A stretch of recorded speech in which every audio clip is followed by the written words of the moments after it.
Thinking. Okay, అది వదిలేండి. సరే ఏ పార్టీలో చేరుతారో అని చెప్పారంటే వాస్తవం కూడా కేసీఆర్ గారి పట్ల నాకు గౌరవం ఉన్నది, అరవింద్ గారి పట్ల ఏదైతే ఉందో అభిమానం ఉన్నది. నాకు రెండు కుటుంబాలతో నేను చెప్పంటున్నా, కేసీఆర్ గారి కుటుంబంతో డి శ్రీనివాస్ గారి కుటుంబంతో నాకు అనుబంధం ఉన్నది. నిజంగా ఒకప్పుడు 2019లో I wanted Arvind to contest from Congress party. నేను అతను మాట్లాడా, మీరు కాంగ్రెస్ పార్టీకి వెళ్ళి అభ్యర్థి కంటే బాగుంటుంది అని చెప్పని.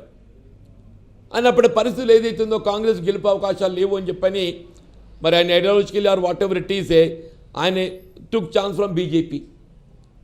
అప్పుడు బీజేపీ పరిస్థితుల్లో కాంగ్రెస్ పార్టీ బీజేపీ అభ్యర్థి అరవింద్ గెలుపు కోసం కూడా జీవన్ రెడ్డి ప్రయత్నం చేశారంటారు, నిజమేనా అది? ఇప్పుడు ఎవరి గెలుపు కోసం ఎవరు ప్రయత్నం చేయరు. ఓట్ అనేది ఏదైతుందో ఎన్నికలకు ఆలోచన విధానం మారుతుంది ఓటర్ది.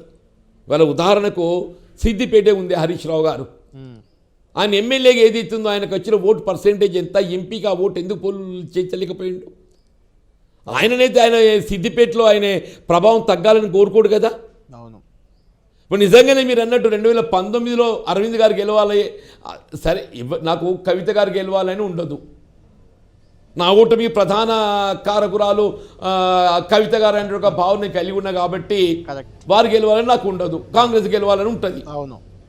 కాంగ్రెస్ గెలవలేని పరిస్థితులలో మరి టీఆర్ఎస్ గెలిచి ఆ అవకాశాలు మెరుగైతే కావచ్చు. అంతర్గామ, యునో అంతర్గామ, అవును, జగిత్యాల మండలం అంతర్గామ సంజయ్ గారి నేటివ్ విలేజ్. అది అవును, సంజయ్ గారి నేటివ్ విలేజ్, వారి సొంత గ్రామం నేటివ్ విలేజ్. అవును. మరి అంతర్గామని అయితే టీఆర్ఎస్ మెజార్టీ రావాలి కదనే, టీఆర్ఎస్ బీఆర్ఎస్ అప్పుడు ఏ పార్టీ ఉందో. అవును, అవును. అంతర్గామలనైతే కవిత గారికి మెజార్టీ రావాలి కదా, మరి ఎందుకు తీసుకురాలేకపోయిండు?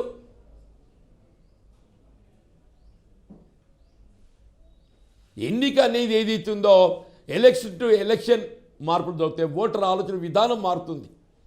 శాసనసభ ఎన్నికల్లో ఒక ఆలోచన విధానం ఒకలాగా ఉంటుంది, పార్లమెంట్ ఒకలాగా ఉంటుంది, స్థానిక సంస్థల ఎన్నికల్లో ఒకలాగా ఉంటుంది.